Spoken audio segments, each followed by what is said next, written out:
Welcome back to the Deep Dive, where we take the blueprints of tomorrow and try to turn them into some immediate, tangible insights for you. And today, we are undertaking what might be our most ambitious exploration yet.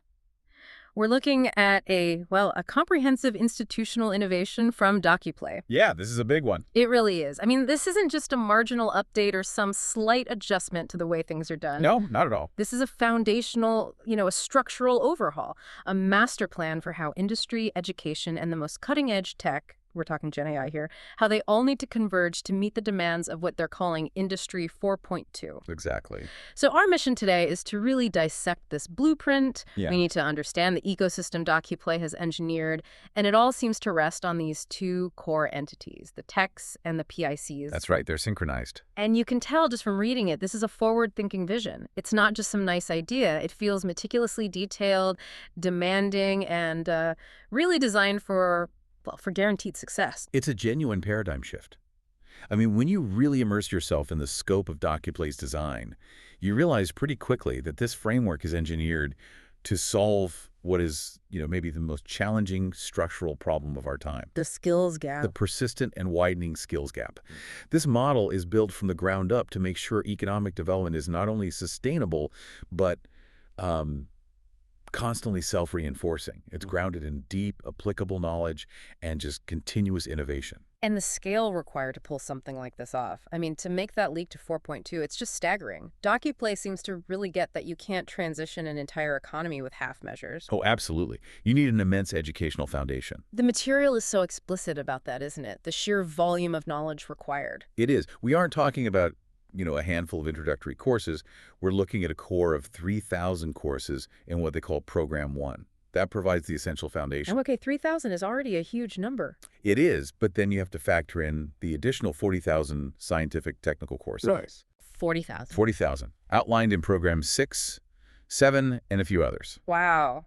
Can you what kind of specialized knowledge are we even talking about with that many courses? Well, they cover the core disciplines you'd expect for this kind of advancement. You're looking at social sciences, natural sciences, a huge emphasis on applied sciences and technologies in Class 6, and even specific areas in arts and geography. So it's incredibly broad. It is, and this educational volume, a base of over 43,000 courses, is positioned as absolutely necessary, not just helpful, but necessary to achieve that deep industrial transformation and keep the whole system running. It really signals a commitment to depth.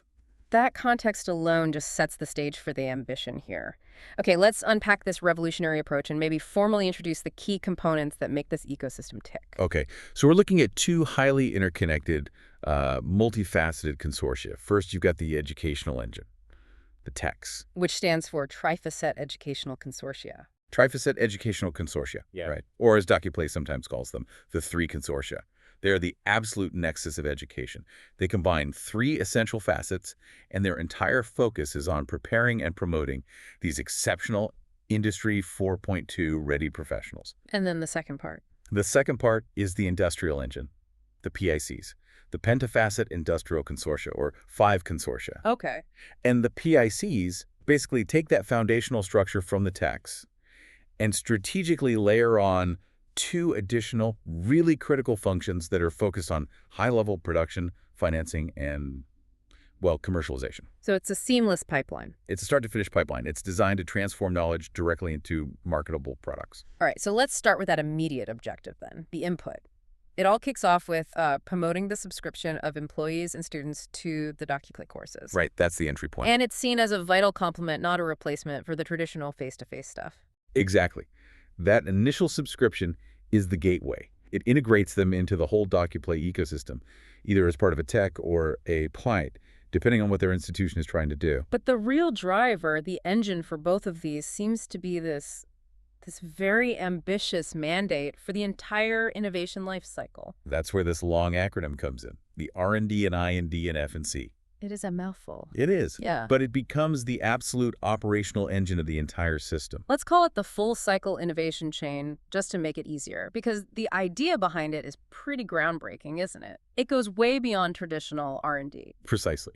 It's an integrative philosophy. Research and development are really just the beginning. The chain mandates, digitization, innovation, fabrication, and critically, commercialization. Okay, I think we have to pause there because integrating F&C fabrication and commercialization into the core R&D mission of an educational consortium, that's a radical departure from how we normally think. It's a complete disruption of the traditional R&D silos. I mean, historically, research happens in one place, like Mhm. academia. Right, in a lab somewhere. Then development happens in another, a corporate lab maybe, and commercialization is in a completely different department with sales and marketing people. Who probably never talk to the researchers. They never talk. By integrating F&C, Docuplay forces the researchers and the educators to think productively, and profitably right from day one. And the TECs have two core objectives under this mandate, right? They do. First, generate this complete end-to-end R&D and I&D and F&C pipeline. And second, at the same time, prepare and promote the quality professionals you need to actually staff the production and commercialization efforts of the PICs. So it's a closed-loop system. It's designed for absolute efficiency. Yeah. It matches talent supply with product demand perfectly. And this whole proactive approach, it seems meticulously designed to head off two major economic problems that, plague a lot of advanced economies right now. Painful systemic failures. Exactly. And Docuplay seems to have built the entire structure specifically to bypass them. The first one they avoid is that tragedy of uncovered jobs. Positions that go unfilled because the applicants just don't have the relevant prepared skills. We hear about that all the time. And the second, which is just as painful, is the professional who gets trained in an area that end up having no job offers. It's just educational waste and, frankly, a lot of personal frustration. So by linking the curriculum in the text directly to what the PICs need for industrial output and commercialization, You guarantee relevance. the educational investment is always aligned with real-time market demand. It's the ultimate guarantee. The system uses the intense study from those, 43,000 plus courses, and then accelerates it with Gen AI to fuel this innovative Industry 4.2 framework. The knowledge is never just theoretical, it's immediately convertible into value. Okay, so let's clearly define those two structures again. We start with the TECs, the Trifacet Educational Consortia. They're education-focused. And the three facets are key. They are. First, the Docuplay platform itself. That provides the digital online content, the standardized services, all managed in the cloud. Second, the Edu Centers. They provide the theoretical, face-to-face instruction, the classic academic part. And the third. The third is the companies. They provide the practical experimental education, the hands-on application. So their mandate is purely preparation. And then that leap to commercialization is handled by the PICs. Exactly. The Pentafacet Industrial Consortia. The PICs are like the expansion pack. They take those three core educational facets and they add two more groups. The consultants and the financials. Right. The consultants manage all the market-facing stuff, marketing, advertising, advising, and then the financials, the investors, shareholders, administrative experts. They handle the economics, finance, and the critical funding for production. So the PICs are solely dedicated to taking that full-cycle innovation chain from the TECs and turning it into actual profitable products and services. What's so fascinating here is how Docuplay ensures that educational input directly fuels the industrial output. It feels like a very smart adaptation of existing models, like the EU's digital innovation hubs. It's explicitly acknowledged as an inspiration in the material. Docuplay sees the proven value of the DIHs, that whole one-stop shop concept. Right. DIHs let companies, especially the smaller ones, SMEs and startups, access vital services like testing new tech, getting advice on financing, or market intelligence. So what Docuplay's PICs do is formalize the supply chain for those hubs. Exactly. They make the whole process systematic and predictable instead of just relying on chance collaborations. They supply the talent and the innovation that these hubs need to thrive. And that makes the whole Industry 4.2 ambition accessible not just to huge corporations, but right down to the local level. That local accessibility is critical, Yeah. and it brings us right into the specific requirements of the texts themselves. Okay, so let's zoom in on that foundation, the TECs. What makes them so unique seems to be this one, simple but incredibly strict requirement, geography. Docuplay mandates that TECs have to be made up of companies and educational centers that share the same postal code, the same ZIP code. This specific geographical mandate, it's revolutionary. It takes the abstract idea of R&D and collaborative education and brings it into this hyper-localized, highly practical reality. It's about breaking down physical barriers, isn't it, between the classroom and the factory floor? Precisely.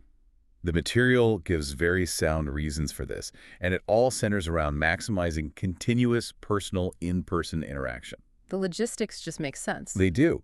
The same postal code makes it easy for students and company employees to meet constantly, to exchange knowledge and projects. It's vital preparation for their eventual integration into a PIC. I mean, think about it. Students can easily go to practical classes right at the company headquarters. And vice versa. Company employees can pop over to the IDDA Center for specialized theory. It optimizes that dual nature of the training, the theoretical and the practical, by just getting rid of travel friction. It's an extraordinary ambition, though. I mean, how does Docuplay ensure a localized system like this can handle the pressure?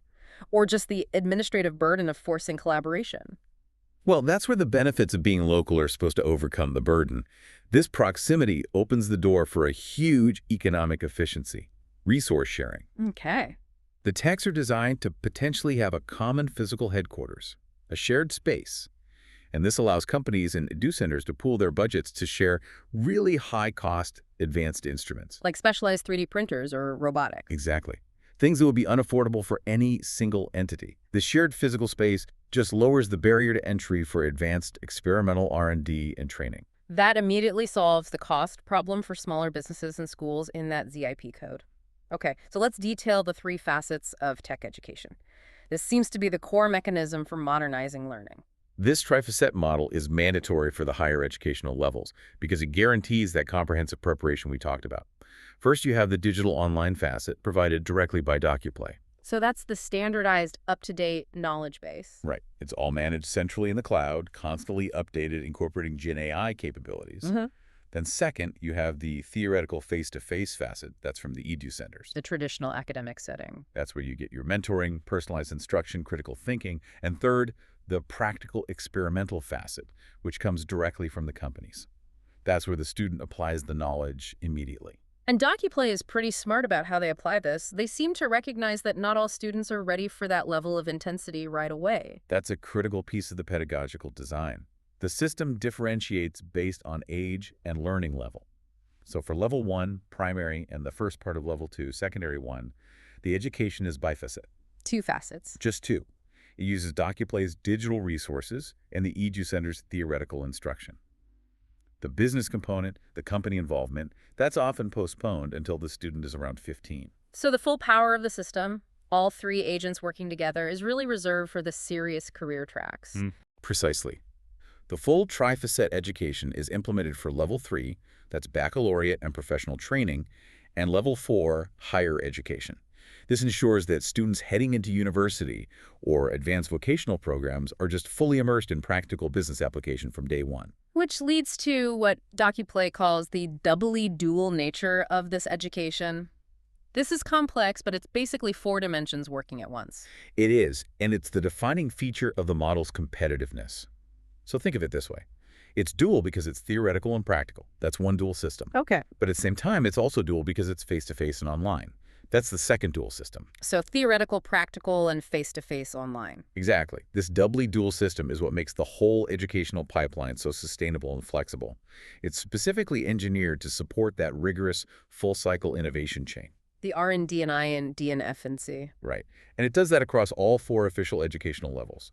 Primary, secondary, labor, and tertiary, or PSLT. That's a key acronym in the material. So if we connect this back to the big picture, Docuplay is basically turning every single local ZIP code into its own dynamic, specialized educational and R&D hub.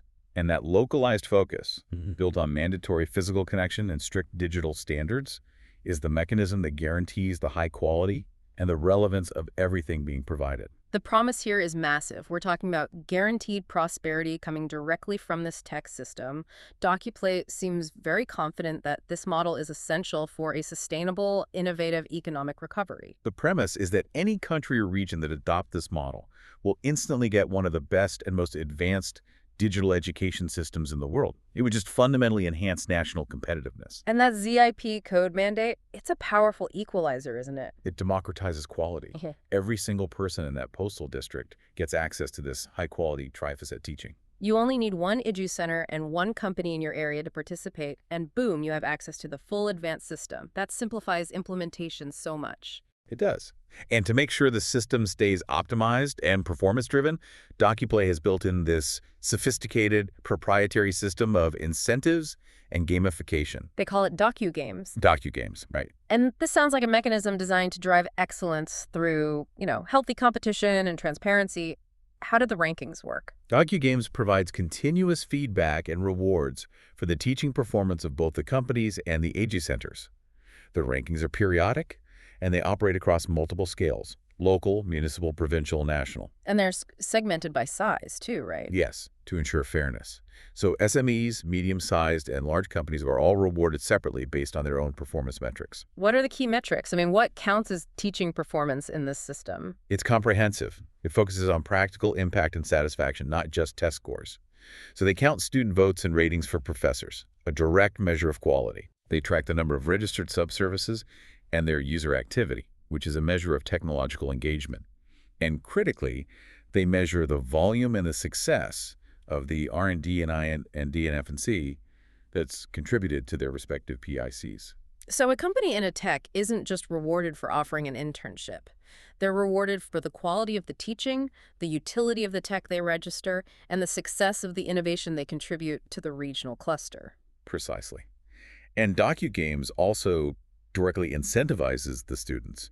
They're encouraged to proactively subscribe to courses related to companies whose registered knowledge can really enrich their capacity for innovation and entrepreneurship. It fosters a really active, self-directed learning path. Let's talk about the Internet of Things. The material says the techs explicitly drive the formation of the IoT. How does that work? Well, techs actively promote it through a mandatory requirement. Participating companies have to register their specialized subservices.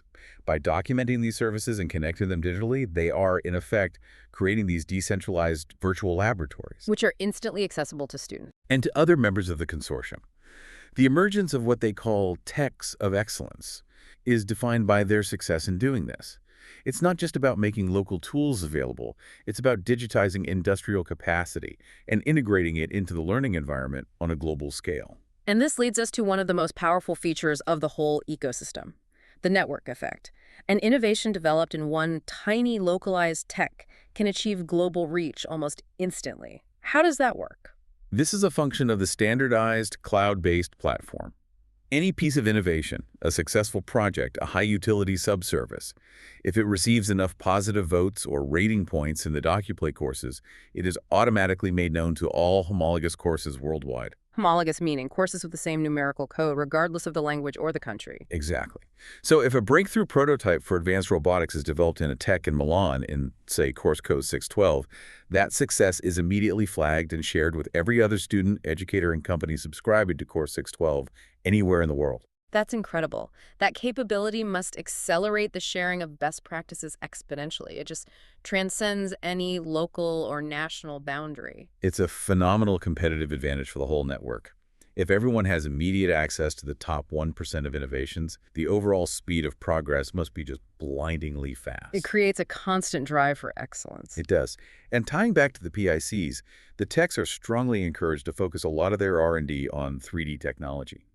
This focus is explicitly linked to creating innovative prototypes that are destined to feed directly into the production efforts of the PICs. So the educational goal learning 3D modeling and coding is perfectly aligned with the industrial goal of product fabrication. The alignment is perfect. Okay, so we have a system built on localized excellence, driven by gamified incentives, and amplified by global knowledge sharing.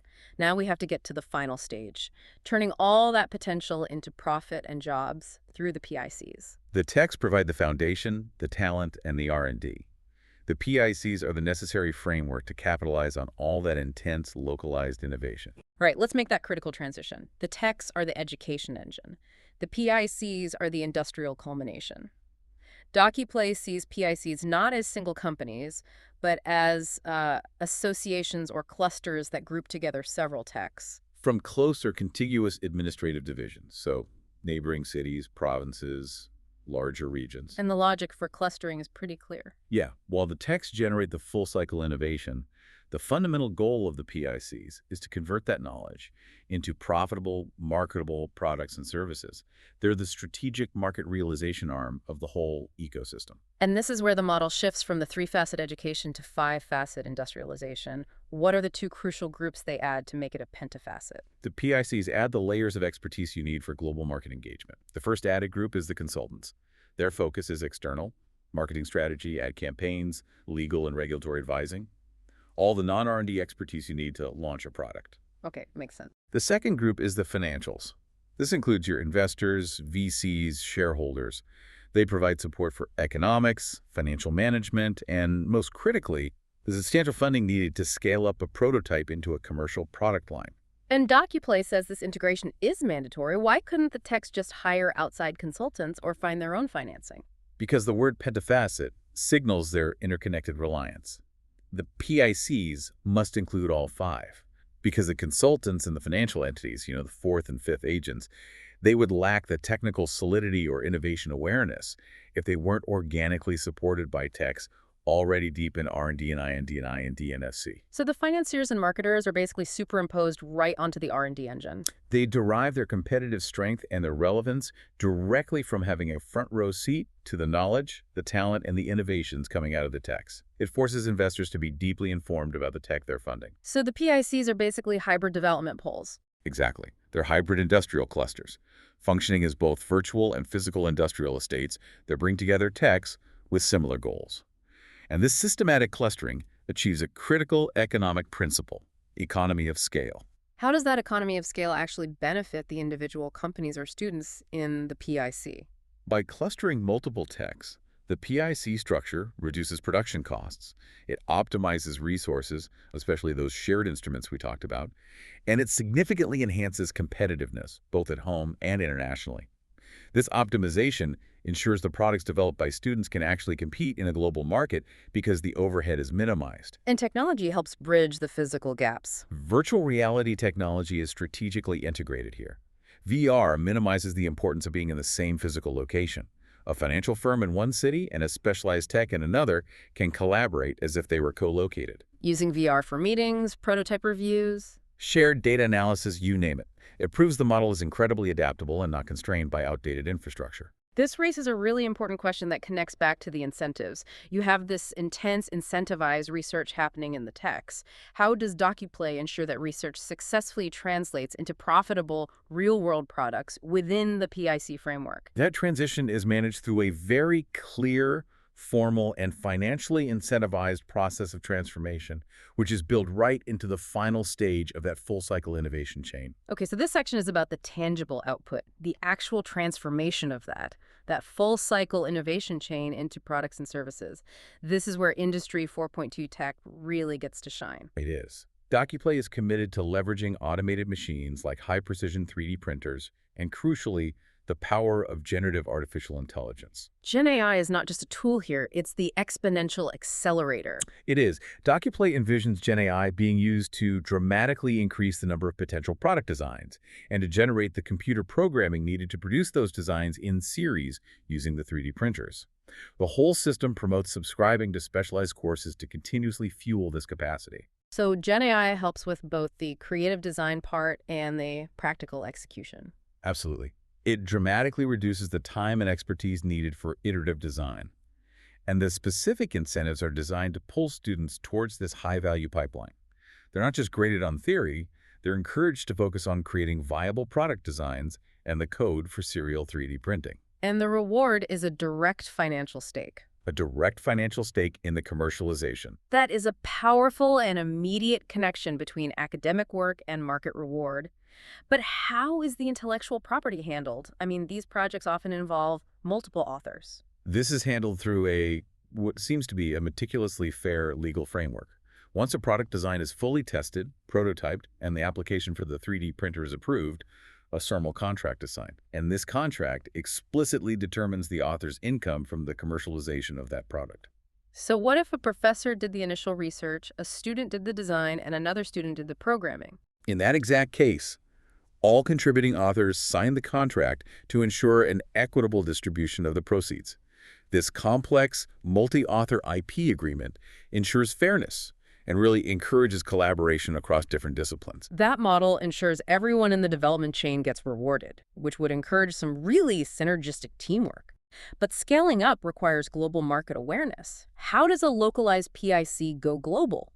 This is where Docuplay's indispensable big data contribution comes in. To commercially globalize the productions, Docuplay provides the massive data set generated by its World Series of populated toponymic courses. That's Program 2. Okay, what are populated toponymic courses? What kind of data is that? So these are courses that track, analyze, and map demographic and geographical data related to populations. Program 2 generates massive data on regional needs, consumption patterns, environmental factors, logistics, all on a global scale. Wow. And providing this massive data set to the PICs guarantees informed market entry. It allows them to pinpoint the exact regions and populations where a specific 3D printed product or service will see the highest demand. So it completely removes the guesswork from market scaling. It must drastically lower the risk for the investors and financiers in the PIC. Exactly. It guarantees an informed approach. Yeah. But, the most powerful incentive built into this entire structure, especially for the students, is the employment guarantee offered by the PICs. Let's focus heavily on this. A guarantee of employment is an absolute game changer for student motivation and for societal stability. It's the ultimate stabilizing factor. The PICs are designed to guarantee employment to a large part of their associated tech students.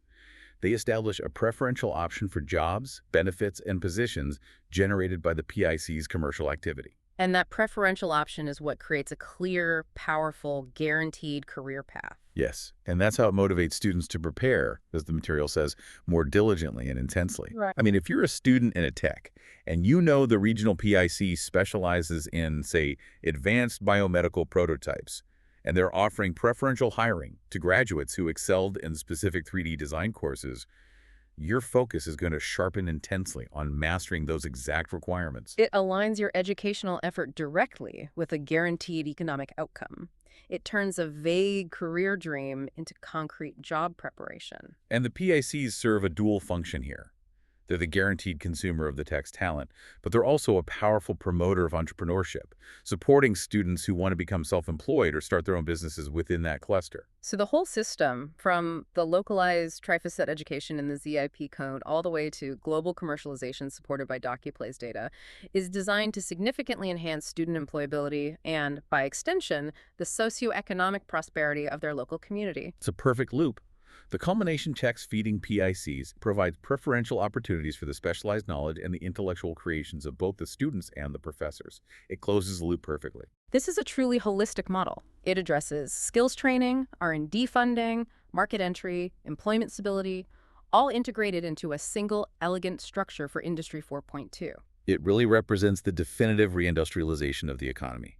It's a sophisticated hybrid pole that combines powerful network digitality with smart, localized spatial organization. This deep dive has really confirmed that Docuplay has built something far more complex and resilient than just an educational platform. It's a complete self-sustaining ecosystem. It is. We've seen this elegant synergy where localized, high-quality tech education, anchored by that ZIP code mandate, feeds intense innovation directly into these large-scale, commercially viable PIC production clusters. And the core strength of the model, I think, lies in its comprehensive and doubly dual education system. It seamlessly integrates theoretical and practical learning while also combining face-to-face and online delivery. Which allows it to adapt perfectly across all four of those educational levels, the PSLT. Right. It completes and richly enhances traditional education wherever it's implemented. The comprehensive nature of this Docuplay project is just. It's genuinely aspirational.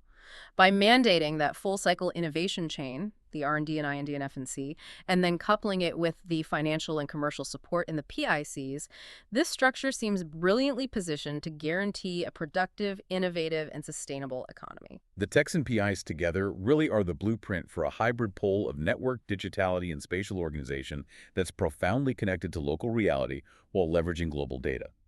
The ultimate societal goal, as Docuplay frames it, is fostering a citizenry that values and possesses rational maturity. Which leads to the authentic and progressive knowledge of reality. A highly educated and practically skilled population. A phenomenal conclusion to a visionary plan designed to guarantee economic relevance. Indeed.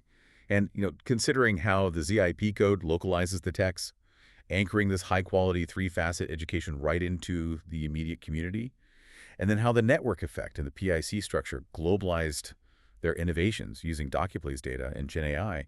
How dramatically might this localized, multifaceted model ultimately redefine the global competitive landscape for Industry 4.2 and beyond? That is the truly profound question we leave with you to explore. Thanks for diving deep with us today. We'll catch you next time.